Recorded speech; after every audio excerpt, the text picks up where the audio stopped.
space that's around him. He's lightning fed by the space that surrounds him. Take it all in. Breathe. Forever be. Forever. Hey, welcome to Unsung. I'm your host, Blake Quimby. And before we get started today, we don't want to get too far ahead of ourselves. Go to these platforms, follow us, subscribe. We want you along for the journey as we speak with those who are lifting the limelight in their area in supporting roles. So come along for the journey. It's going to be fun, I think. So far, it's been a lot of fun. Well, today we have a great friend of mine and my wife's. She's a Missouri City raised Latina turned Montessori teacher. God has changed her life and changed her path. She's been in ministry for 2 decades, right? She loves cleaning. She loves children, students, people, hospitality.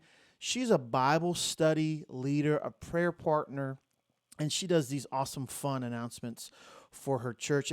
And she's just an all-around, just amazing lady. So I know her, but you're going to get to know her. So why don't you welcome Miss Emily Perez to Unsung. Emily? Hey, I gave you a little bedazzle. thank you. I love all the bedazzles. Yes, you're a bedazzle girl. I love that about you. Welcome to Unsung. Thanks for coming on. Thanks for having me. Yeah, so let's just get into it. You're a Mo City girl, am I right? I am 100% a Mo City girl. And what does that mean? I've heard that. I heard Mo City a lot. Right? I don't spend a lot of time in Missouri City, but I love the people there. What's Yes, so unique about Missouri City? so Missouri City, the Mo City, if you will, is just kind of like it's an attitude, it's a lifestyle.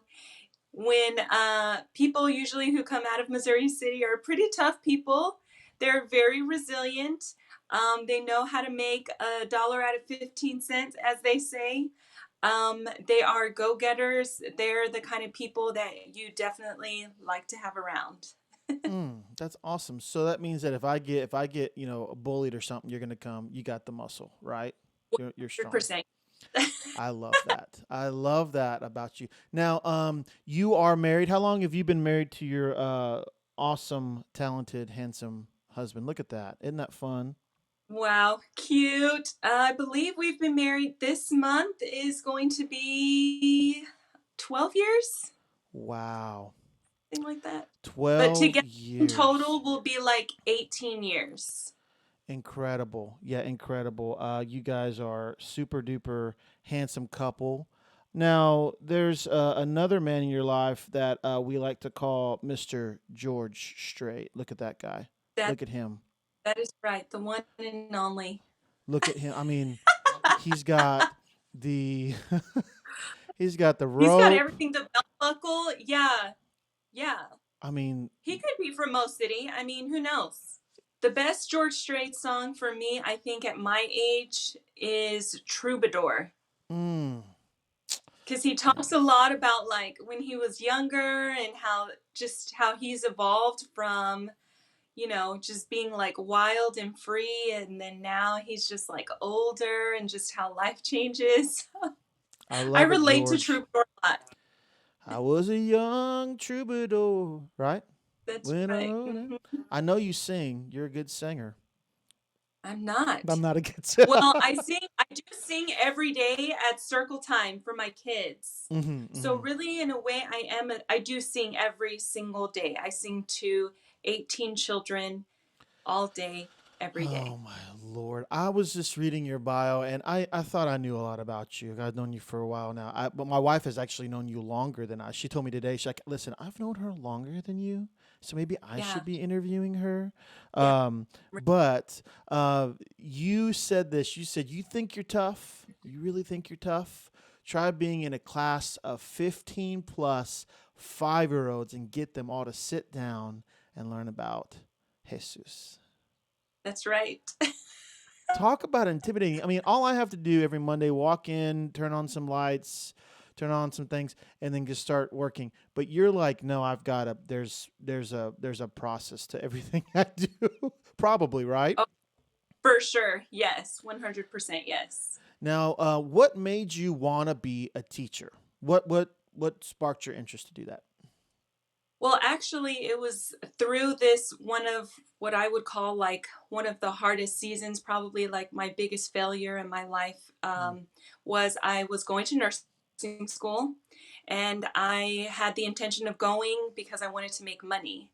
Because growing up in Mo City, we were, challenged. I was raised by a single mom. hmm And so we lacked in a lot of things, not in love, not in the things that are important, I guess. So she mm, gave us lots of love. We always, had a nice home cooked meal made from scratch, but there were a lot of nights where it was lots of rice and beans, no meat, because we just didn't have the money for that. And so mm, um, I was like, you know what? I'm going to go to nursing school. This is going to solve mm, all my problems because, like, happiness, like, if my mom would be so much happier if she had money, and mm, we would be happier if we had money. And so we need money to do all of these things. And, I couldn't do a lot of things, extracurricular things. Um, Even for school, like whenever it was time to go school shopping, we were really tight on money. And so I just told myself, when I grow up, I'm going to have a job that pays me really well, a wow. teacher. Yeah. So I went to nursing school and I got there, and my mom was so proud. She told Mm, everybody, she was like, my daughter, she's gonna be a nurse. And like she would tell everybody, and I was the first person, to go to like college in my family. And wow. so like I went whatever, 2 semesters in, and I was like, this is not for me. This is awful. Yeah. This is horrible. I think many people think that. Yeah, like it's like horrible. And I was just miserable. And I was like in torture. And I was so young. I went to the LVN program, like at a community college, Mm, right after I graduated. So here I am, like 19 years old, 18, 19 years old. And I'm in clinical rotations at the hospital, mm, seeing all kinds of body parts for the first time, and just yes. seeing this other like side of the world that I was not exposed to. And I was like, this isn't for me. I told my mom, I mustered up the courage and I told her. She was very disappointed. I Mm, know I broke her heart by telling her, like, I'm not doing this. I'm not going back. I only had one more semester and I could have been a legit nurse at this point. And so mm, I was like, that's just not for me. yeah. And so I had a car accident actually that semester in college. So I had, get this, no schooling, no job, no car. Wow. Wow. And so my mom gave me her work truck that she had scrounged up the money, because my mom also did like side jobs. She has a background in like construction and stuff like that, like Yep. sheetrock and all of that. So my mom was a hustler. She had this really like beat up Chevy Cheyenne. The driver's seat was all, the foam was like half of it was gone. Yep. Yep. You had to do the Those are the passenger best. door. Yeah. Yeah. hmm The hmm driver's side door didn't even work. No air conditioning, of course. So you could just imagine. And I was like jobless, and that's what I had to drive Mm, around in. wow. And so actually, Manuela Lorenzo had said, "Hey, she's a Montessori teacher, and she said, "Hey, we're hiring. My school's hiring. We really need an assistant." I went and did that, hmm and she pulled me aside and she said, "Hey, you know what? You're really good at this. Have you ever considered start, like having a career in this?" I was like, "Are you kidding? Like, I have $20. My driver's door doesn't even open. Like, I don't know what I'm Wow. doing with my life." And I was getting paid probably like minimum wage in those times was like what, $5 or something. So it was like I couldn't, I didn't know what to do. And I was so lost, Wow. so lost. I was like, what do I do? And So so how old were you at that point? I was like in my early 20s. Okay. I was in my early 20s trying to figure that out. And then I was like, okay, let me look into the Montessori training. So it's like a certificate program. Mm-hmm. I found out how much it was going to cost. Then I said, okay, I actually quit that job because I was never going to save enough money to be able to go to school to do that. Yeah. And so I started leasing apartments, which I what turned out to be really good at. I'm really good at sales. Top leasing agent. I made Come on. you made tons of money doing that. Because you get commission. And so I saved Mm. enough money to pay for my school plus 3 months off, like that I would need in order to, start school and do all of this stuff. And so So how I got started. what is explain Montessori, like the whole philosophy, like what uh, explain that for our listeners today. I'm sure many know it, but just yeah. So basically, Maria Montessori was an actual person. She was Right. the first Italian woman doctor, like in the 1800s, which in those times, a woman was very limited. She could only be a teacher or a Mm. nurse. Wow. and, and so she kind of talk about girl power. So she went against all odds and she became a doctor, the first Yep. Italian woman doctor ever. And so in her experience, in those days, if your child was like what we call now handicapped or special needs, Hmm. they would put him into an asylum actually because they just Right. didn't have the knowledge at that time. And Sure. so she worked with these kinds of children. And so she understood, like, okay, they're capable of doing more. And so she actually worked with two other famous doctors, one of which helped design the stethoscope. Um, so she worked with some people, and so they actually together they designed and they learned through observing children that they learn through the five senses. And so Yep. that's what Montessori is all about. It's about teaching children from birth all the way to 6 years old. There's like this window of like they're sponges and they can learn all of this information, and just helping them reach their full potential through movement and hands-on learning. So you've now been a full-time teacher for how long? For as long as I've been married, so about 12 years, 13 years. Awesome, Yeah. awesome. What is one part of the job that's so rewarding for you? No, there are no days that are the same, ever, A lot of change, huh? ever. Every single day is different. It's a mixed bag. You don't know what you're going to get. I don't like, you know, I have a personality where I cannot go in and sit at a desk and do the same thing in one spot every day. Yep. I crave movement. And so I think that's probably one of the most rewarding parts. And I guess I would latch on to that. There's two parts to that. I feel so lucky that I get to watch children grow at this Mm, specific stage in their life. yeah.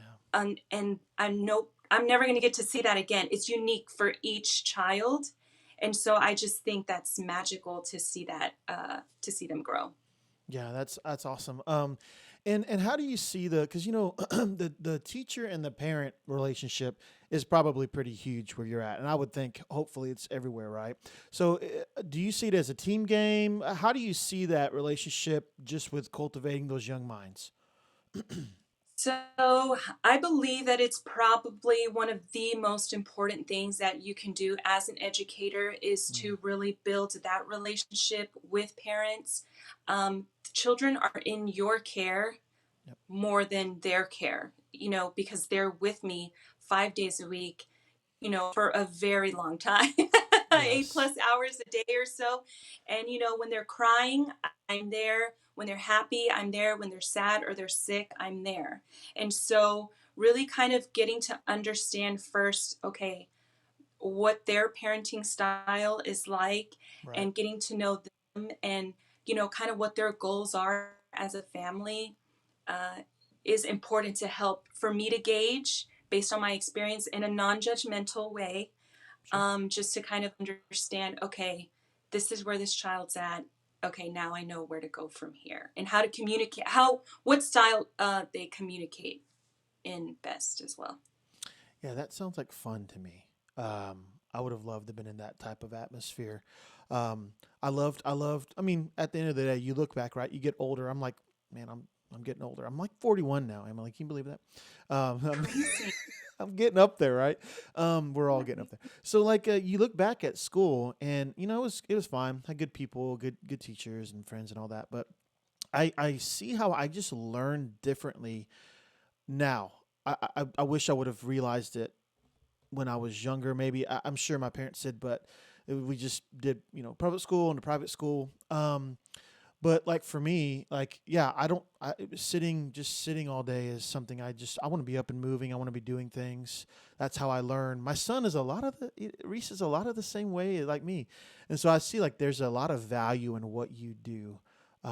Because not all of us learn the same, right? Even as adults, none of us learn the same. So what you're doing, I see it as a very impactful thing for setting up kids for hopefully for success, you know, um, in the future and whatever else they, do. Do you think that the Montessori just model is very successful for kids, getting them a good push out the door to rolling and going in life? In my opinion, it most definitely is Yeah. because so the beauty of Montessori is that it can take a child, okay, this is where you are, and so we this is a good learning point, and we're going to take off. Yeah. So in a classroom of 18 children, I could have one kid where they're at learning, for example, like they're learning 1 through 10, but I'll have other children that are similar in age already doing addition, subtraction. They are able to write and read, on a much higher level. So that's Montessori is they can reach the children where they are and help Mhm. them reach their full potential where they are and just take off. Yeah, no, I love that. That's so cool. If one thing I love about my mom was a teacher for over 30 years in the public school system, and one thing I loved was the beginning of school. Like I love the smells, the beginning of school. They just school has a smell. I didn't really love going to school, but I love just the atmosphere of it all. And one thing as a teacher, I would think if I was a teacher, I would love to come in every from a summer and come and decorate the room. Do you love to decorate your room? Oh yeah, so actually what's interesting is my room is decorated just because with I have a lot of diversity, which in my school, cultural diversity, family Hmm. diversity, gender diversity. Sure. So those kinds of things are something big learning curve for me personally, just because of my own faith and the way that I was brought up. Yep. And so it is really challenging. When you're thinking about decor, you think, oh, that looks cute. Like I'm going to put that. But really, I'm going a step further and I'm trying to think, what can I put here that is going to be welcoming to everyone? And so I Sure. purposely pick, like, I don't want to say neutral, but like I pick like kind of like just very general colors in the Hmm. classroom. But something what I do every day in my classroom is I have fresh on the table of where all the children sit. So we always have fresh flowers. There's plants in Oh, our classroom the children help take care of, and we always have music. Always. I So love it'll be that. like when they come in, like what kind of mood I'm in, like I'll be like, let's listen to like instrumental jazz. Sometimes it's piano. Sometimes it's like I'm feeling kind of funky, so like we'll listen to like some West African, like some Zulu, like drums, you know what I mean? Love it. And so just whatever You set the that's I mood. think the music, yeah, really helps to set the tone. Wow, you sound like a fun teacher. And another thing that you really love to do, and to be honest with you, I'm finding out so much about you. I've known you for a long time, but I'm finding out so many awesome things about you. Um, but I heard that you love to do your Christmas tree. So can you take us through what's up with this Christmas tree because this is pretty awesome. Okay, which one? I don't know, but I see this HEB one, which is really cool. HEB, I did HEB this year. So basically, it just kind of started. where I was just like, I want to make my own holiday tradition. How can I make my tree unique? Mm-hmm. And so that's kind of how it started. My most famous tree is my Selena Christmas tree. Oh, wow. My Selena themed tree that came out on the news here in Houston. Look at this guy. It came out, yeah, Beautiful. that was my HEB. HEB also commented on that one. This Yeah, is they loved that. gorgeous. Very fun because HEB is like amazing. The But my best. Selena Christmas tree came out on the news here in Houston, in Corpus, and Austin, and it was featured in a ton of on social medias from boutiques like all over Texas. Wow. I didn't know that. That's awesome. Yeah, yeah. So, what made you want to start doing all that? Like, I mean, you just like, hey, I'm gonna start doing Christmas trees. Yeah, I was just like, I think I want to make this a little more fun. And so that's just kind of how it started. And actually, I was going to stop doing it around the time when my mom got sick. She Mm-hmm. was in the hospital, and while she was in the hospital, it was when I had my Selena tree, and she's like, "You're not going to believe." I was like, "What happened?" I went to go see her one day, and she goes, "The nurse was in here and your tree came out on the news." And she said, "Oh my gosh, look at that Selena tree." She said, and I told her, "That's my daughter." And she's like, "Oh my gosh." And so I thought that was That's so funny. My awesome. mom had this like little celebrity moment. So I just kind of kept the tradition alive because I think Oh, it I brings love people that. happiness. Every year, everybody wait. They're like, "What's your tree going to be?" I get tons of messages. People try to guess. So the only thing is that they have to be all Texas themed. Okay, okay, okay. Now here we're in January, so we have a mini moons to go until we get to Christmas. Have you when do you start to like, okay, this is have you already, or do you have everything like you already have something in mind already? I just kind of pray about it. And I say, "God, please give me a really good idea." Yeah. And then, like, as the year goes, sometimes people will give me input. Like, they'll say, "Hey, I think you should really do." Everybody really wants me to do a Whataburger tree, but they're not Texas anymore I because know, they I sold. know, I know, So I can't do it. It's I against the know. rules. That's So not just kind of fun. like something will pop up and then I'll get inspiration and then I'll just, what I have to do is once I get the inspiration, I have to tell, because I have to start saving whatever items. Mm-hmm. So I'll have to say, "Hey, I'm collecting this to certain people." And I'll say, "You can't tell anybody that I'm asking you to save this because I Mm. want it to be a surprise." And so Well, now have you ever done a George Strait Christmas tree? I Okay, have, yep. It's on I would think that social you media. would have. Okay, Yeah. I'm gonna have to find that. That sounds like fun. And you also love to cook, and I too love to cook. But you're a Latino lady, and That's tell me the secret because you were. I remember we had a conversation not too long ago, and you said, "Yeah, my dad makes this barbacoa, but he puts it in the ground." And it was many years ago, and I was like, "Man, I really want to eat that. I want to eat that barbacoa." Sounds so because I love barbacoa, and you're like, yeah, we don't play around. We put it in the ground, like it's a process. So you're the real deal. Um, tell me, okay, because you gotta go back to like say taco meat, the basics of the basics, right? So how do you make your taco? Is that something you make a lot? I mean, or is there another dish that you love making? Yeah, so I think definitely Mexican food, of course, is my favorite genre, Mm-hmm. or like favorite like style of food that I really enjoy eating. Yeah. And I think that's because both of my parents loved to cook, and I think the secret to really good food is fresh ingredients and and just like not really like fussy, like, not too many things going on. You know what I Yes. mean? Keep it I simple. think authentic food, if you have really good ingredients, you don't need a bunch of stuff to make it amazing. Yeah. So, but yeah, I think like also like obviously my dad is born in Mexico. He's Mm, now a US citizen. And wow. so of course with him all of his culture from the area in Mexico where he's from. And so growing up, we always had like fresh made whatever it was, So I think probably one of my favorite, like the barbacoa, for example, he, on his property, he has a hole. Mm. He lined it with like some stones, like bricks. And whenever he'll actually get goat, for example. You can go to the African Yeah. store even to like purchase your own goat. Yeah.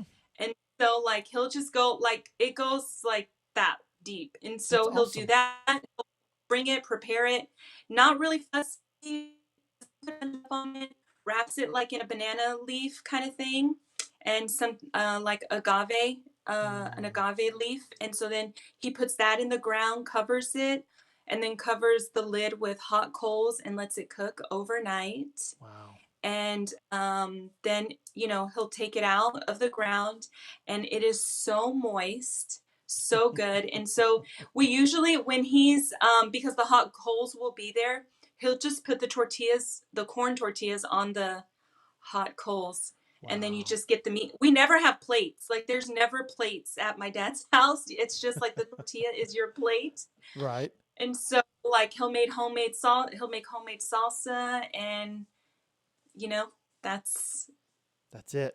that's good right there. That's it. No, I love that. Yeah, my mom did the same thing. I love my mom's carne asada. I love that. Uh-huh. It's my favorite. But taco meat. Now here's something. Is there a taco place that's like your go-to place? Because I know we like I'll see you at Lopez, right? We love going to Lopez. We'll see you guys there. Is there a taco place that you love to go in the Houston area, Sugar Land area, Stafford? What's your go-to taco place? My go-to taco place is called TJ Birria's I've heard of because they that. have birria tacos. Yeah, they actually Yes. have 3 locations. They have one in the Heights, 2 in Stafford. They just recently opened a newer one. I recommend going to the newer one. Mm, The building is just a lot nicer. It's so good. They have those. It's like the top. Have you had a birria taco before? I have not. No. Mm-mm. Nope. Okay, so it's basically like a corn tortilla that's dipped in like I don't want to say grease, but like That's the okay. We need the grease in our life. gravy, Yeah.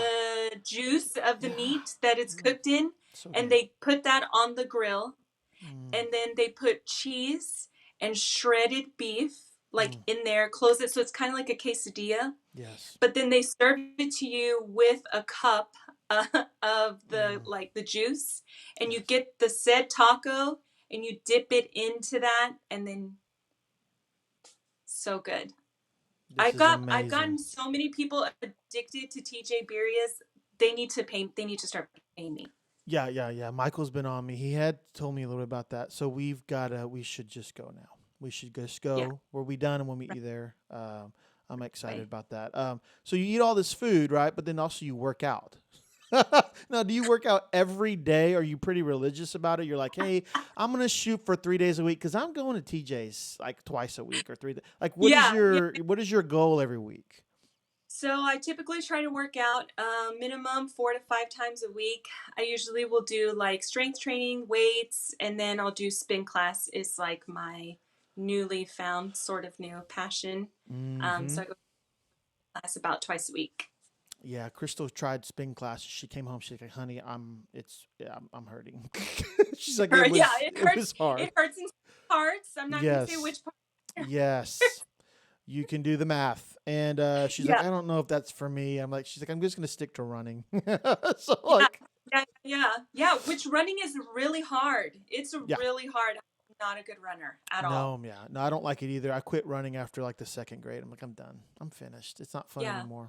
I mean, I'll But go to TJ areas, but I'm not gonna run like even though I just signed up for another 10K, so I you don't can know. do it. Just have a, you know what? You should be sponsored by TJ's. That I would make it should. interesting. I'm just I saying, should. TJ's, Yeah. if you're listening, please just make it happen. Um, Just do. so as we round out to our time together today, Emily, I thank you for hanging out with me. But I have two more questions for you. One is there a dream that you still want to accomplish in your lifetime? Absolutely. I would really like to. This is my. Wow, this is no one knows this dream. That's great. My dream would be I would love to start a some type of Spanish ministry somewhere, somehow. I don't know. I would just really like to do a lot of outreach to the Mm, Spanish community, yeah. whether that be Richmond, Rosenberg, or Houston, or Mexico. I don't know. That is my biggest dream. If I can accomplish that in my lifetime, I have arrived. That is awesome. And we didn't even get to talk about that, but you've been going to Sugarland Family Church in Sugarland right off of Bernie for a very long time, and you've done a lot. Your husband is the drummer there. He's a killer You, guy. yeah, and Love you actually him. got started in ministry, so I would just like to point that out. What did you say? I didn't hear you. You started us out in ministry. You started us out there because you Really? were like, "Oh, hey, would you like to do kids?" Okay. Oh, And that's then right. like We did that Ryan started together. drumming like right away. And so, hey, We you did that planted us there. together. Yeah, I Grateful. remember we had the kids ministry was so much fun. It really taught me. It prepared me for my little Indians that I have now, Reese and Maddie. It was fun. We were blowing it out. It was so much fun. And then you guys, with your attitudes, made it so exciting to wake up every Sunday morning and get up early and come in. And then when I got to play with Ryan, I love playing with him because we just had fun together. It was just fun, and he reminds me of meat and potatoes. You know, he's Yeah. just a he can do some little fly. He's just meat and potatoes. He just has that groove. He's a very very talented guy, creative guy, and so it's been a joy to know both of you. So uh, I have two more things. So there's many people in ministry and work and just different avenues of life that are working hard at their job, and that's great. They have their head down, right? They pull it up, but then they also put their head down and they just go for it. And the biggest part of what we do here is we want to just talk with those people who are doing it, just like you, many other people working hard. They might not be the alpha male or the person that's the top, but they are supporting roles and they're doing a great job at it, rock stars, right? And so if you could think about that one person, I don't know who it could be in any avenue, how would you encourage them in life right now? I mean, working a supporting role is I would say it's tough at times. It's not always tough, but supporting people in a role that's tough. So how would you encourage them? What would you say to them if they were right here in front of you?